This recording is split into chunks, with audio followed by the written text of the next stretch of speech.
sa Pilipinas. NBC Manila Broadcasting Company. DZRH, member, kapisanan ng mga broadcaster ng Pilipinas. Uy! Nakapag-break ka na ba? Nakapag-relax ka na ba? Saan ka man nagtatrabaho, mapa-opisina man o work from home o mula mismo sa pwesto, sasabayan namin ang break time mo. Sasabayan namin ng mga balita at komentaryo, mga panayam ng mga taong viral ngayon. DZRH Break Time!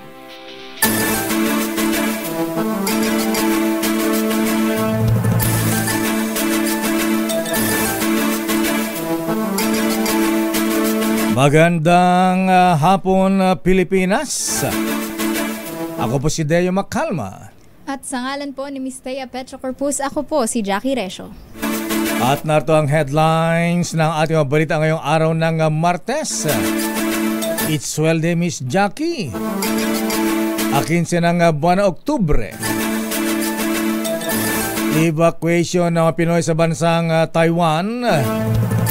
Pinaghandaan na dahil sa tensyong nagaganap sa pagitan ng China at Taiwan. Mastermind at 6 na iba pa sa brutal na pagpatay sa mag-asawang online seller, kinasuhan na ng PNP Region 3. Misis naman ni dating Secretary Harry Roque, abay nakatakas na palabas ng Pilipinas ayon sa Bureau of Immigration. Davao PNP, todo tanggi na merong reward system sa anti-drug war.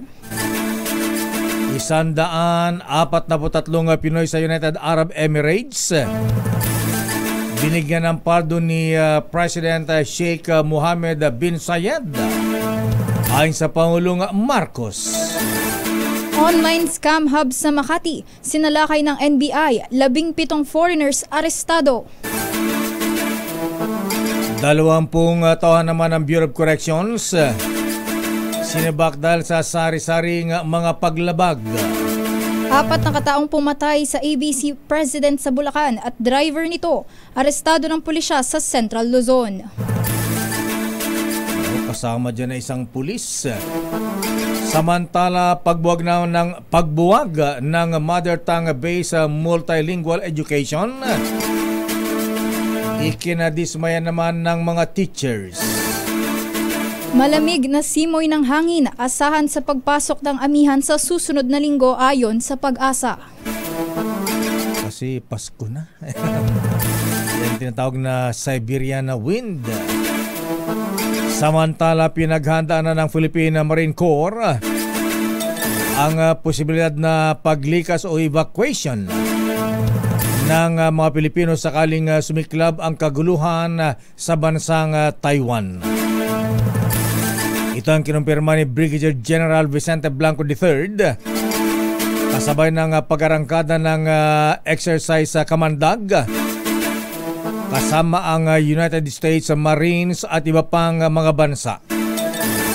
Ang kay Blanco, exercise director ng Kamandag, kabilang sa mga senaryo na kanilang humanitarian assistance drills ay ang repatriation ng mga overseas Filipino workers sa Taiwan. Pero nilinaw ng opisyal na hindi nakatuon ang military exercise na ginaganap sa Northern Luzon at Palawan sa kasabay na joint patrol ng China o military drills ng China sa paligid ng Taiwan na kanilang inaangkin na probinsya daw ng China. Ganito ang paliwanag ni General Vicente Blanco. I think it's more of a preparing our forces whenever there will be repatriation of our OFWs. We are not exercising to join the fight.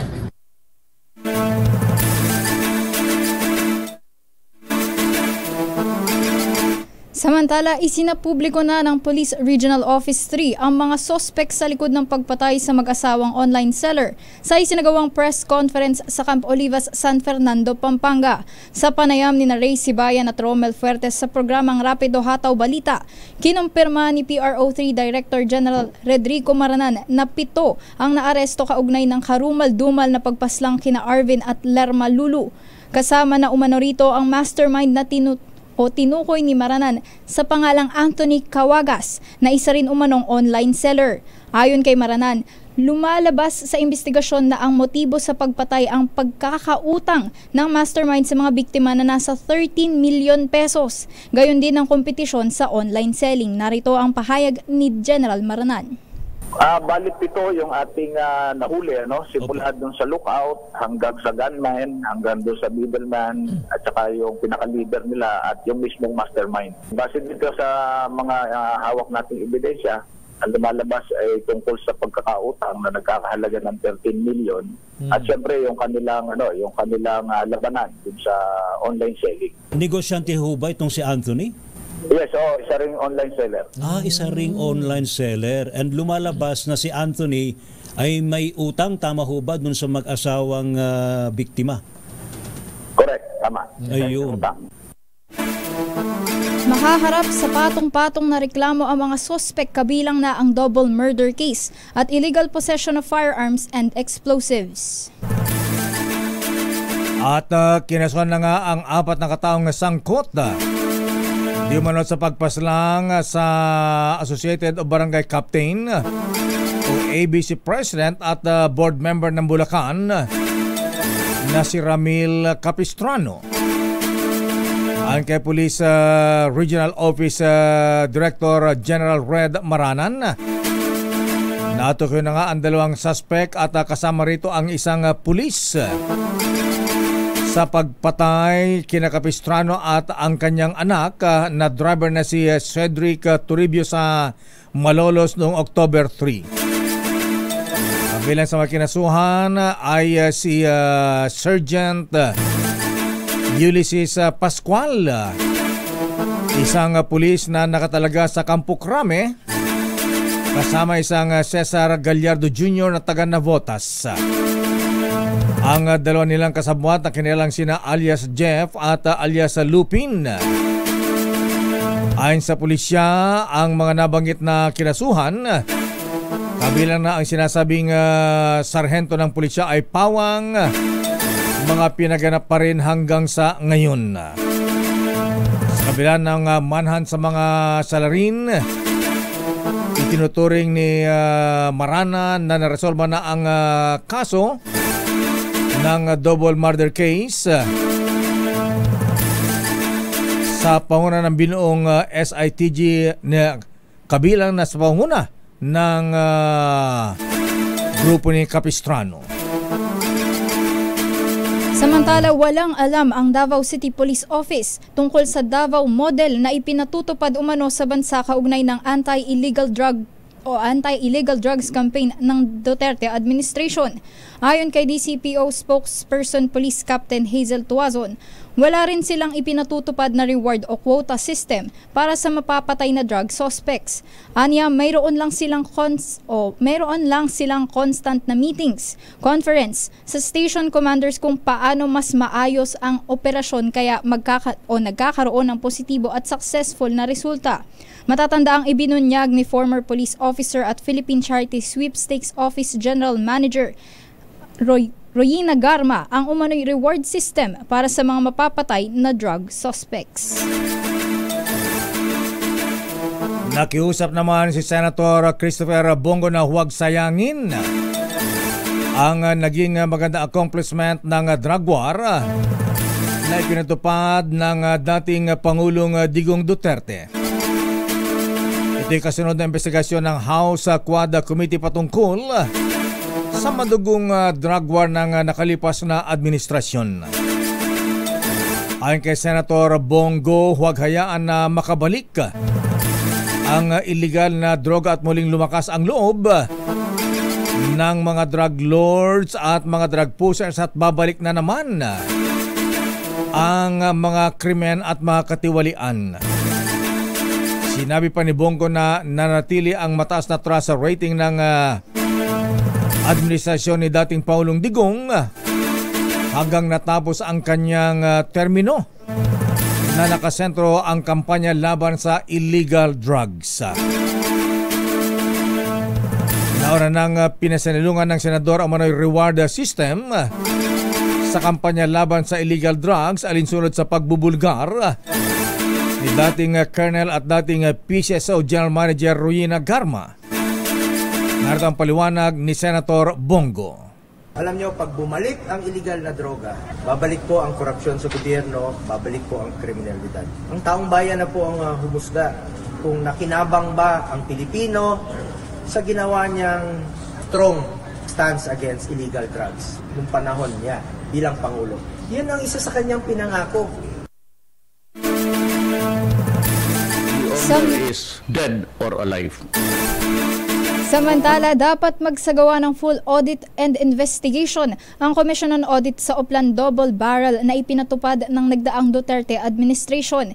Ito ang rekomendasyon ni House Assistant Minority Leader Arlene Brosas matapos kumpirmahin ni dating PCSO General Manager Royina Garma ang reward system para sa bawat mapapatay ng PNP sa war on drugs noon. Ayon kay Brosas, nakakabahala ito dahil malaking pera ang nagastos para sa reward system at ito ay misuse of fund kung saan ang Oplan Double Barrel ay maituturing na Oplan Pork Barrel. Giit ni Brosas, karapatan ng taxpayers na malaman kung nagamit ang kanilang buwis para pondohan ang reward system at iba pang illegal financial activities para palabasin na sakop ito ng law enforcement. Samantala, may higit 100 Pinoy na may iba't ibang kaso sa United Arab Emirates ang binigyan ng pardon. Ito ang ibinalita naman ng Pangulong Bongbong Marcos matapos ang ilang pag-uusap sa telepono ni UAE President Sheikh Mohammed bin Zayed. Ayon sa Pangulo, nagpapasalamat ang Pilipinas dahil sa iginawad na kapatawaran ni President bin Zayed sa mga Pinoy na nakulong sa nasabing bansa.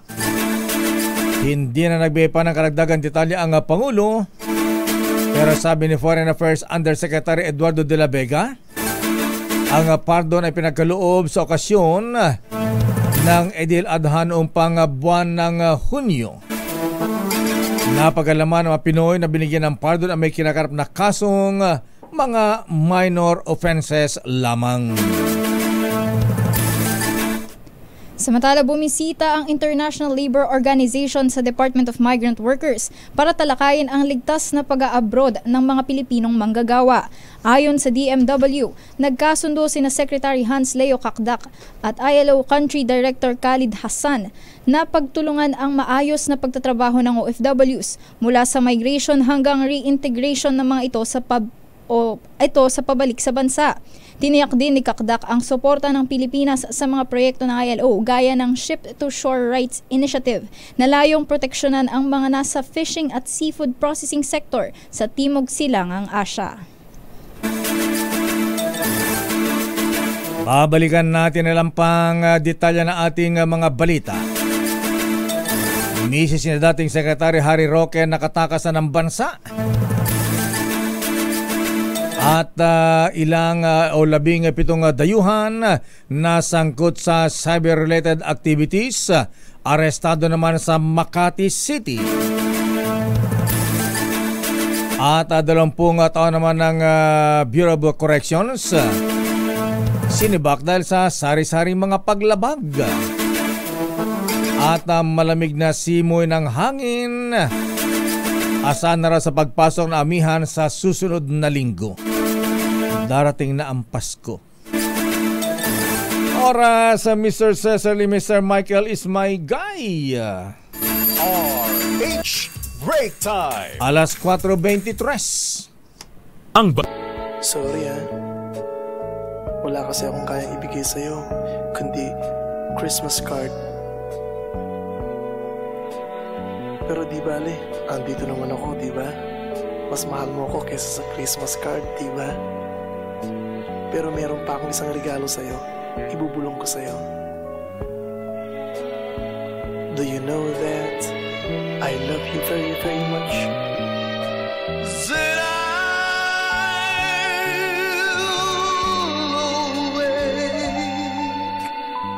On Christmas morning and find my stockings filled with you.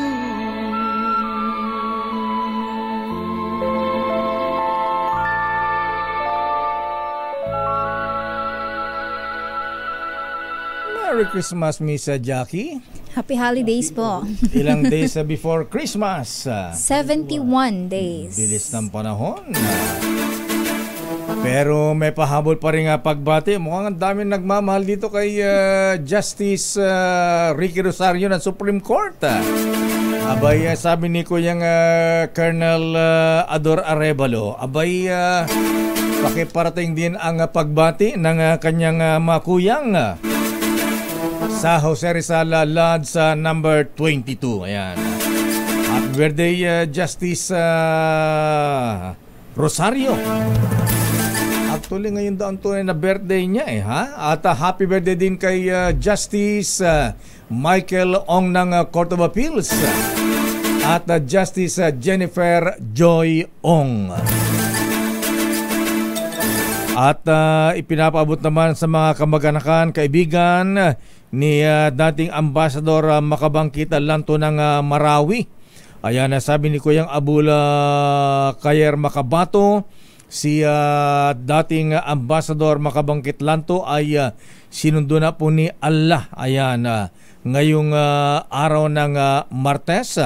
At ito ay father-in-law ni Mayor Mahul Gandamra ng Marawi City. Ito ay nagpabot ng pagkiramay sa pagyaon ni Ambassador Makabangkit Lanto. Balikan natin ang mga reports. Unahin natin ang report mula sa Malacanang. Mrs. ni Attorney Harry Roque, abay kumpirmadong nakalabas na ng Pilipinas. Abay, wala bang hold departure order? Bakit nakalabas ng bansa? Yun nga, laki Ha? Walang... Saan kaya pumunta, no? Abay, nag-Singapore yata. Ayan. Alamin nga natin detalye mula kay Aris number 14. Let Narciso, please come in. Miss Let. Lakay ni Steya, kinumpirma ng Bureau of Immigration na nakalabas na ng bansa ang may bahay ni dating presidential spokesperson Harry Roque. Sa programang Bagong Pilipinas Ngayon, sinabi ni BI spokesperson Dana Sandoval na batay sa record ay pumasok si Myla Roque sa Singapore noong September 3. Ito ay bago pa mailabas ang kanyang lookout bulletin noong September 16. Matatandang ipinaaresto ng Kamara Sige ng Roque dahil sa hindi pagsipot sa pagdinig kaugnay ng issue sa Pogo. Una nang nabanggit ng mga kongresista na nasa Singapore na ito. Samantala, sinabi naman ni Sandoval na walang record ng pag-alis sa bansa si Attorney Harry Roque. Meron nang nailabas na lookout bulletin order sa dating opisyal noon pang Agosto. Narito si BI spokesperson Dana Sandoval. Si Ms. Myla Roque po is out of the country since September 3. Her lookout bulletin was issued on September 16, so wala po siya sa bansa sa kasalukuyan. While former spokesperson Harry Roque has no recent departure as per our records, and meron po siyang immigration lookout bulletin which was issued on August 6. Si immigration spokesperson Dana Sandoval. Ito sila, yes, okay? So nakalabas si Mrs.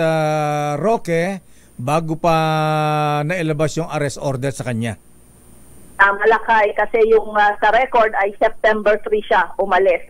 Pero yung kanyang lookout bulletin na ilabas lang September 16 na. Ano na ito ng kanyang magkakaroon siya ng arrest warrant kaya umalis na kaagad ng bansa? Malakas ang kutob, lakay.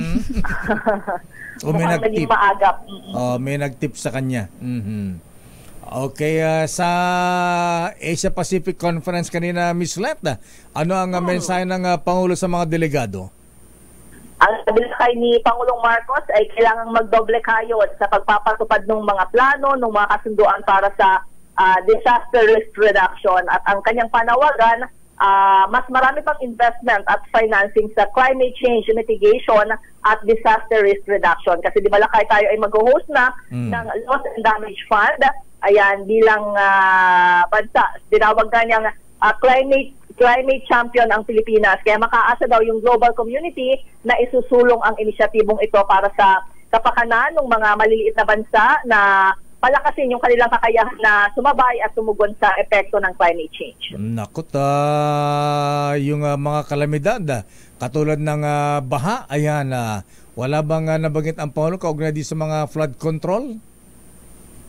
Kasama yan lakay kasi kaya nga dun sa investment at financing para pagtugon sa ganitong mga problema. Ayan, okay. Maraming salamat, Miss Sulet, mula sa Malacanang. So si Lester Narciso para sa DZRH, una sa Pilipinas, una sa Pilipinas. Samantala, pardon ng UAE sa 143 mga Pinoy OFW. Isang maagang pamasko ayon kay Senator Jinggoy Estrada. Sa detalye RH28, Raymond Dadpaas. Raymond?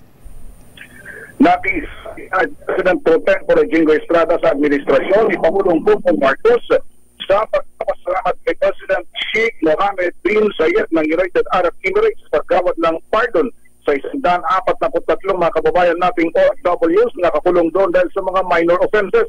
Itinuring ito ni Estrada ay isang maagang pamasko para sa 143 mga OFWs at kanilang mga pamilya. Umaasang senador na sa kanilang pag-uwi ay mabiyayaan sila ng programa ng ating gobyerno para makabangon muli at may pagpatuloy ang kanilang paglaban sa mga hamon sa buhay, kapiling ang kanilang mga mahal sa buhay at hindi na muling mangibang bansa. Sinabi ni Estrada na sa kanyang unang termino bilang senador ay 2 beses itong may tinulungan na mahigit na 100 mga OFWs mula sa iba't ibang bahagi ng UAE.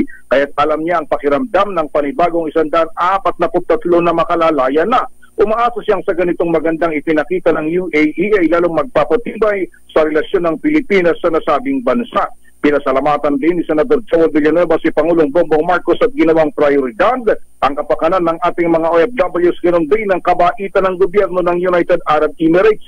Sabi ni Villanueva, bilang pangunahing may akda ng Department of Migrant Workers Act, kailangan palakasin pa ang mga programa ng pagbibigay ng tulong legal sa mga kababayan nating may kaso sa abroad. Ito si RH20. Ano pang latest sa Senado, Raymond? Walang investigasyon ngayon? Wala. Street mayor. Parang yung ibang mga senador kasi ay nasa abroad, dumalo sa Interparliamentary Union Assembly. Oh, kaya pala parang walang katao-tao sa Senado ngayon Hindi, at saka di ba kasi holiday.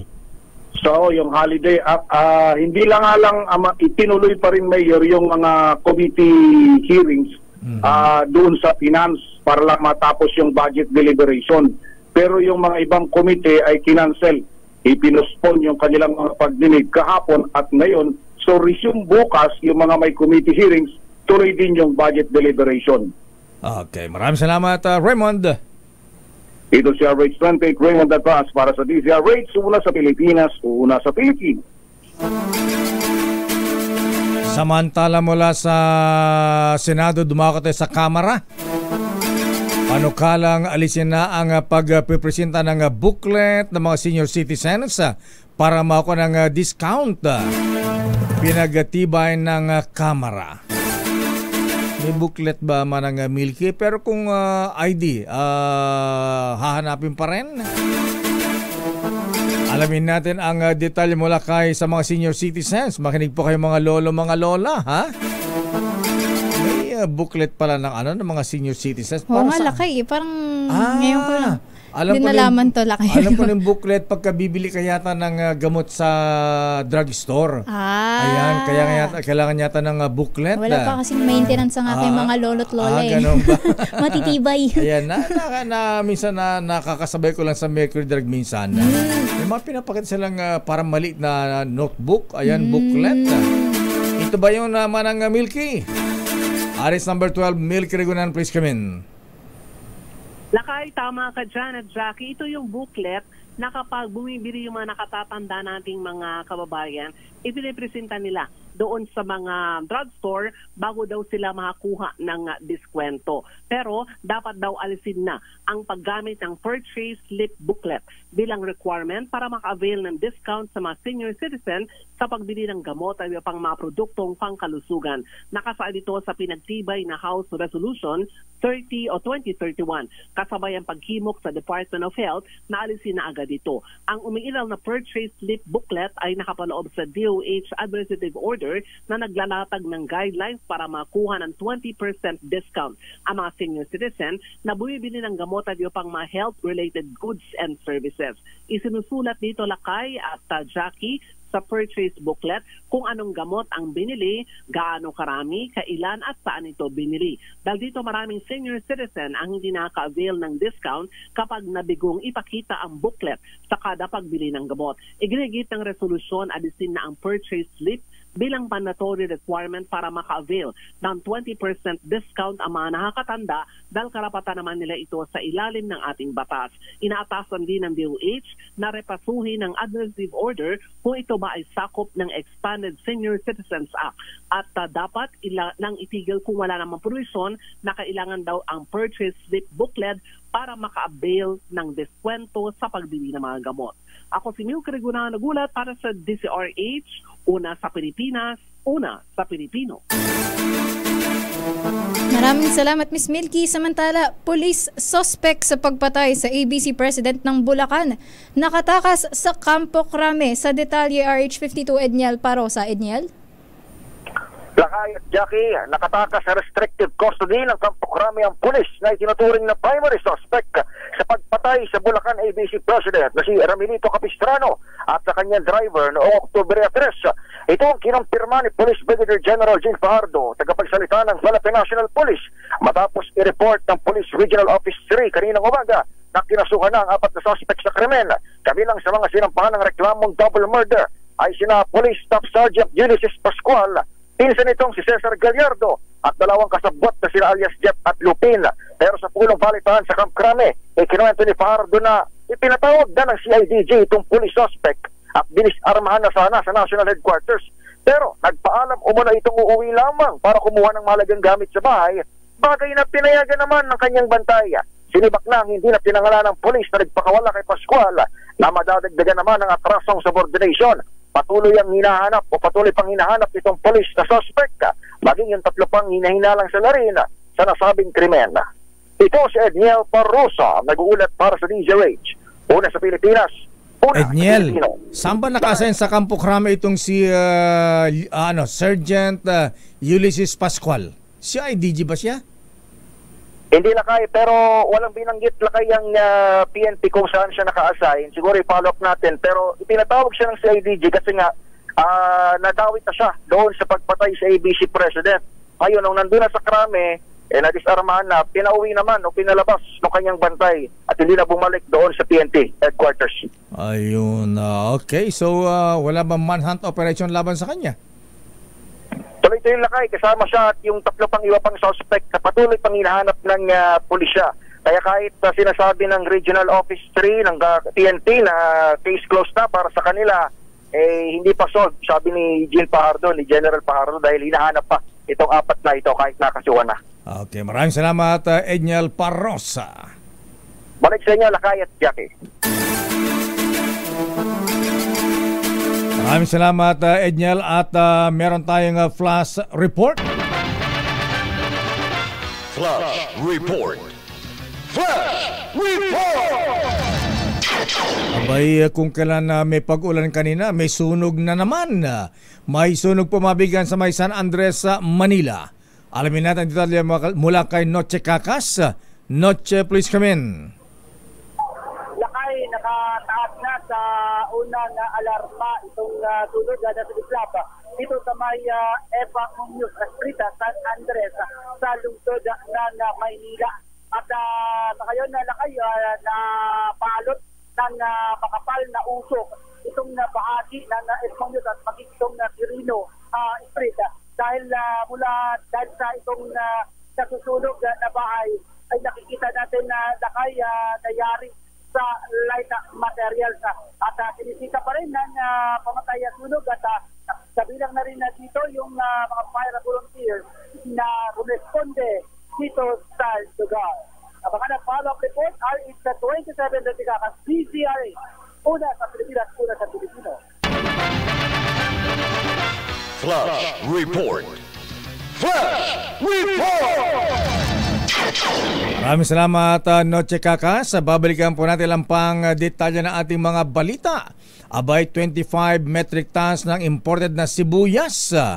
Smuggled ba ito? Nasamsam ng mga tauhan ng Bureau of Customs at Department of Agriculture.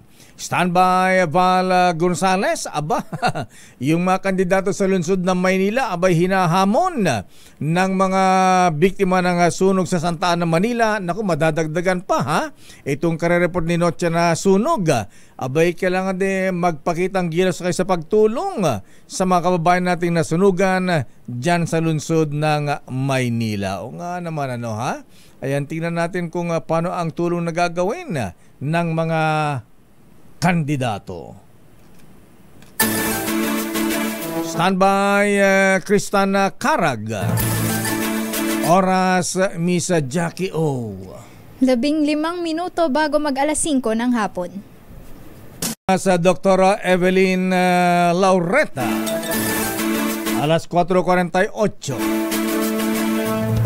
Balikan natin ang mga reports sa 25 metric tons ng imported na sibuyas mula China. Nasabat na mataon ng Customs at Department of Agriculture. Abay, sino nga may-ari niyan, Val?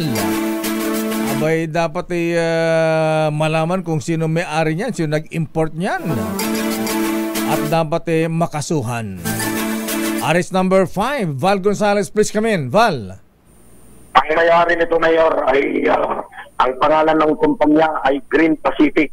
Isang Green Pacific Enterprises ito, Mayor, na nakumpiskahan ng 3.5 milyong pisong halaga ng undocumented na yellow onion o dilaw na sibuyas na nasamsam ng Bureau of Customs at DA Europlan in Industry sa South Harbor sa lungsod ng Maynila. Sa investigasyon ng DA at DOC, dumating sa Port of Manila ang shipment mula China sakay ng isang container van noong pang buwan ng Hulyo.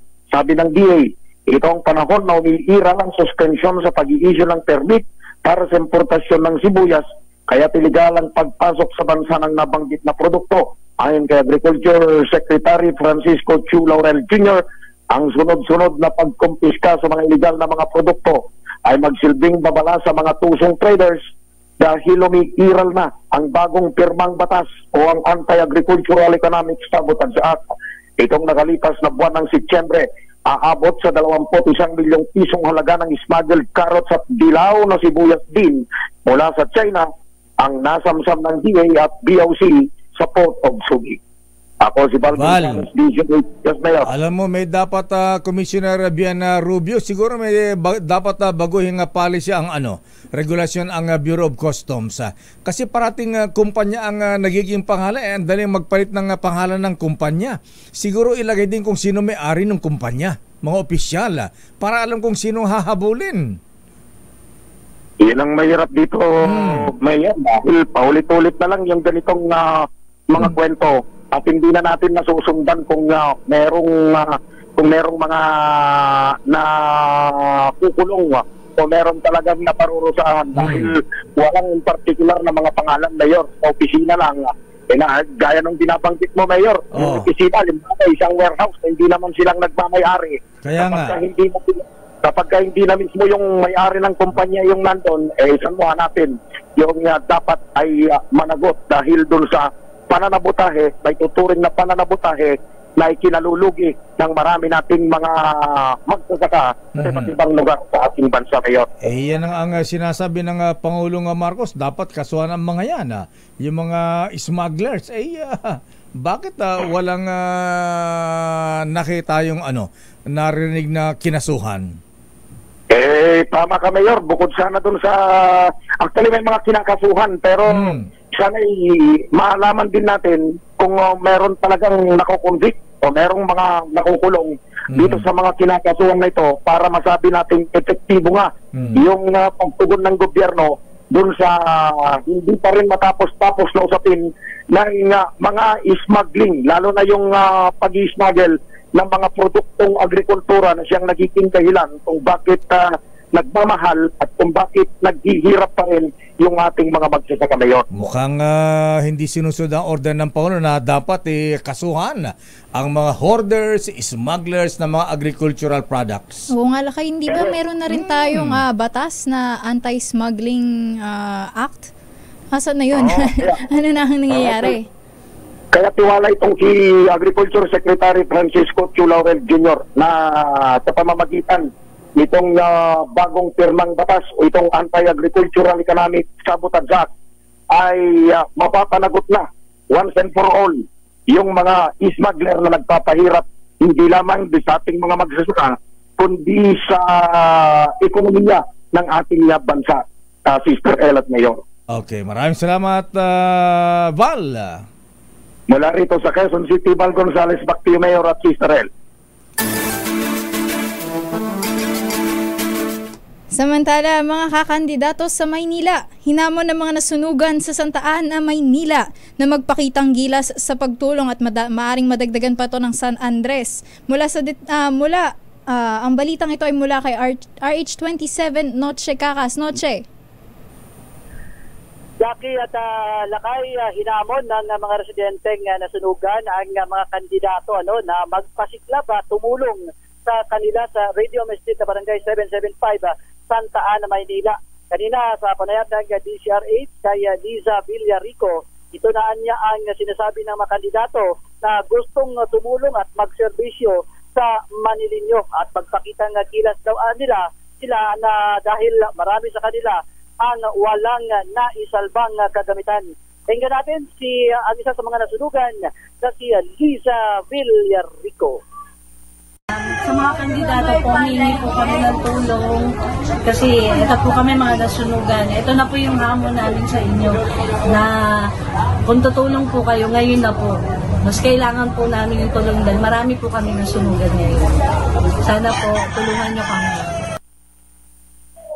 Nabatid na nasa 100 Noche. ang nilamon. Yes, Wala bang dumadating na tulong dyan sa may Santa Ana, Manila? Wala pa, Lakay Wala pa.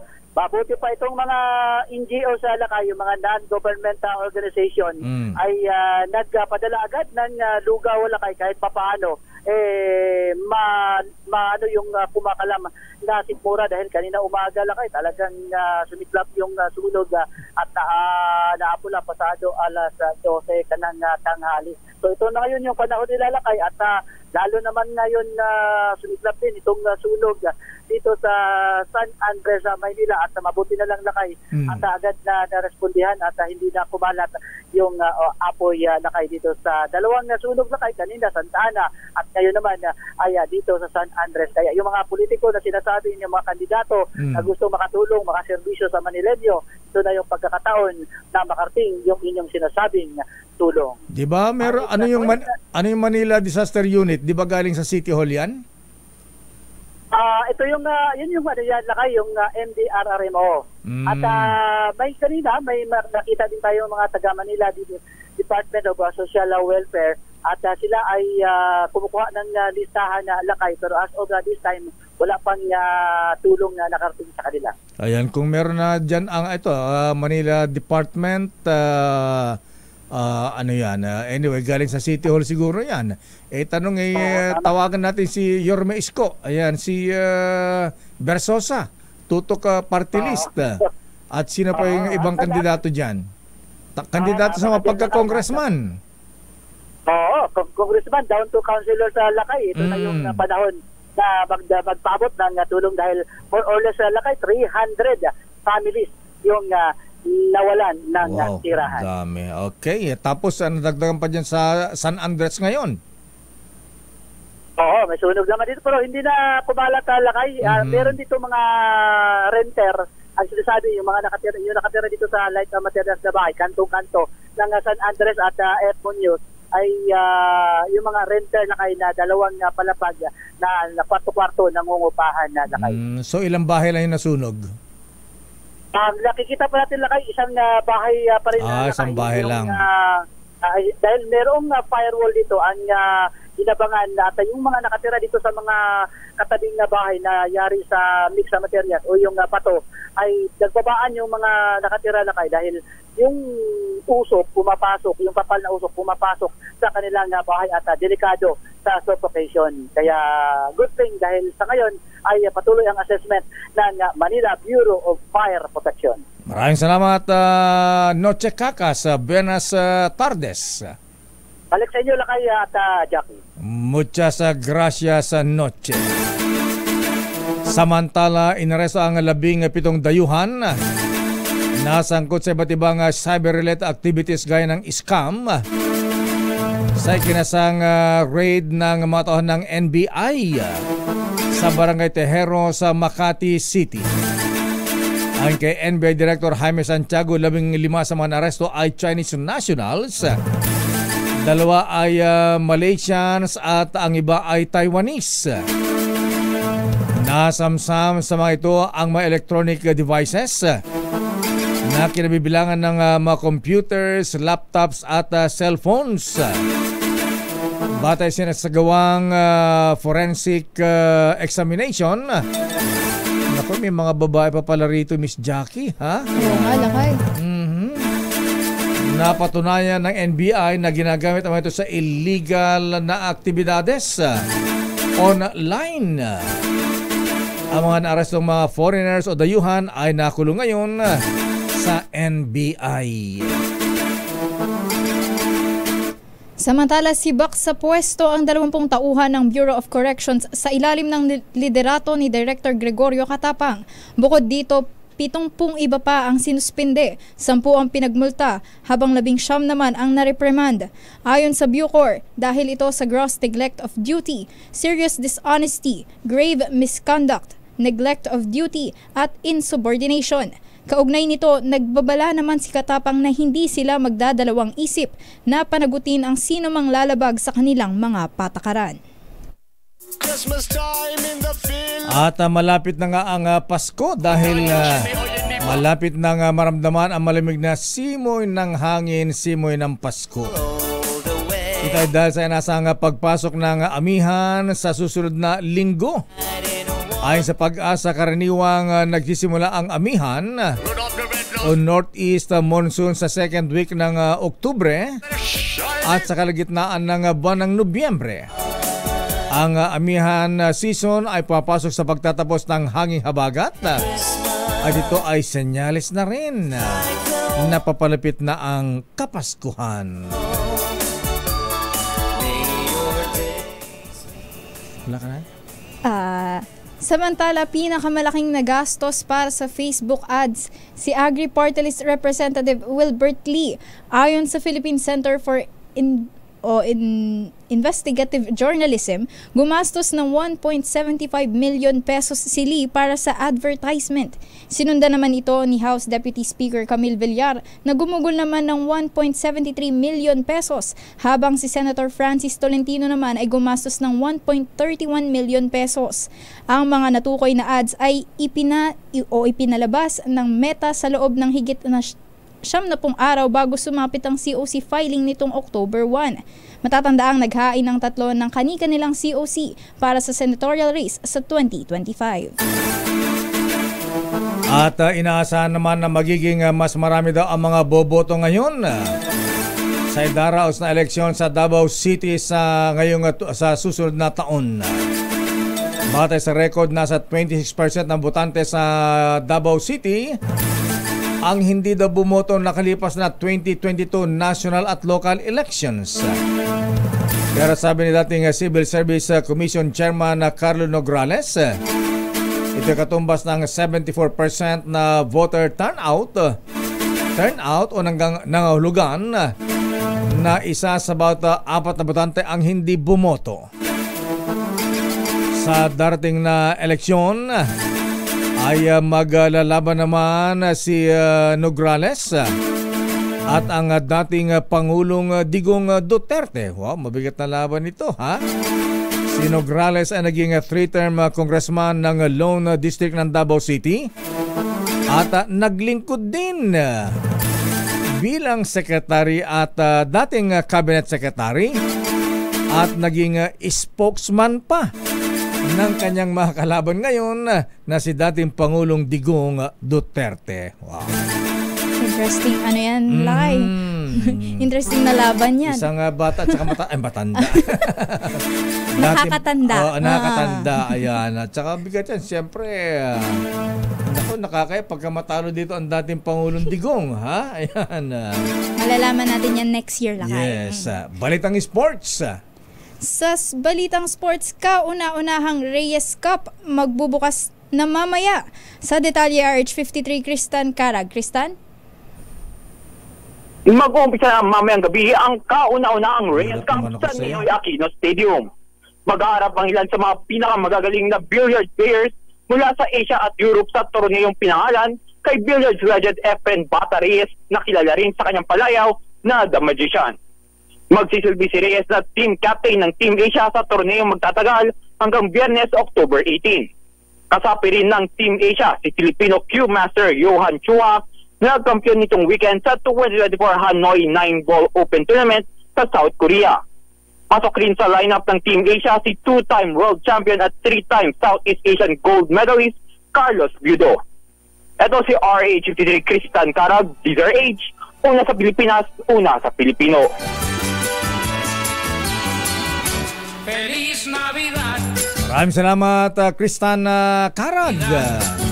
Chill lang. Ayan, cool lang. Makalma lang. Excited, Lakay. Kasi nga magbubukas na daw mamaya ang Reyes Cup. Feliz Navidad. Saan ba yung Reyes Cup? Ayan. Feliz Navidad. Maraming salamat, Kristan. At yan ang kabuhan natin palatuntunan ng break time. Ako po si Deo Macalma. At sa ngalan po ni Miss Thea Petro Corpus, ako po si Jackie Resho. Susunod na mga balansyadong balita mula kay Chairman of the Board, Henry Ure at Miss Kay, Karen Oyong, Filipino citizen at hindi spy. Bye-bye! Merry Christmas! Bye po!